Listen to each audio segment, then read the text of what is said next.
Fish म्हटले की मांदेली ही आवर्जून आलीच। नमस्कार, आज मी तुमच्यासाठी मांदेली फ्राय ही रेसिपी घेऊन आलेली आहे। मांदेली फ्राय हा वेगवेगळ्या प्रकारे केला जातो।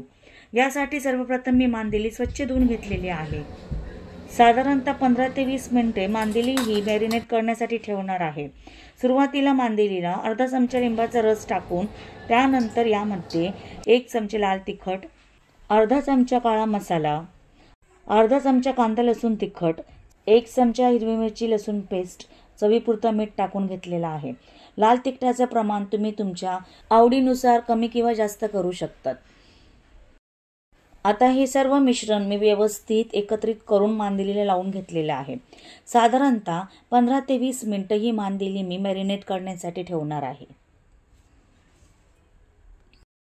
मांदेली फ्राय मी रवा आणि तांदूळाचं पीठ वापरून करणार आहे।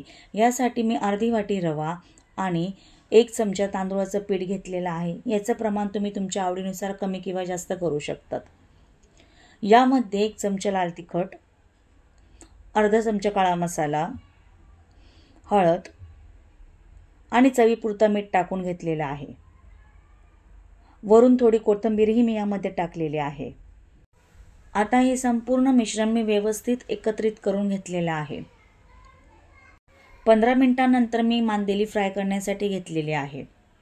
यासाठी मांदेली आपण तयार केलेल्या रव्याच्या मिश्रणामध्ये व्यवस्थित डीप करून तव्यावर फ्राय करण्यासाठी ठेवणार आहे।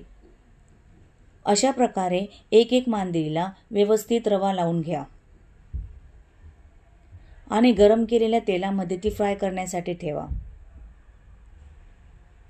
साधारणतः 10 मिनिटांनंतर मांदेली ही एका साईडने अगदी खरपूस तयार झालेली आहे। आता ही मी उलटवून घेणार आहे आणि दुसऱ्या साईडनेही ती फ्राय करण्यासाठी ठेवणार आहे। अशा प्रकारे मंद आचेवर मांदेली ही डीप फ्राय करून घ्या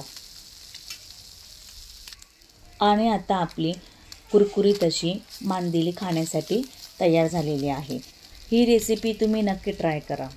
जर तुम्हाला हा व्हिडिओ आवडला असेल तर माझ्या चॅनलला लाईक आणि सबस्क्राईब करायला विसरू नका। धन्यवाद।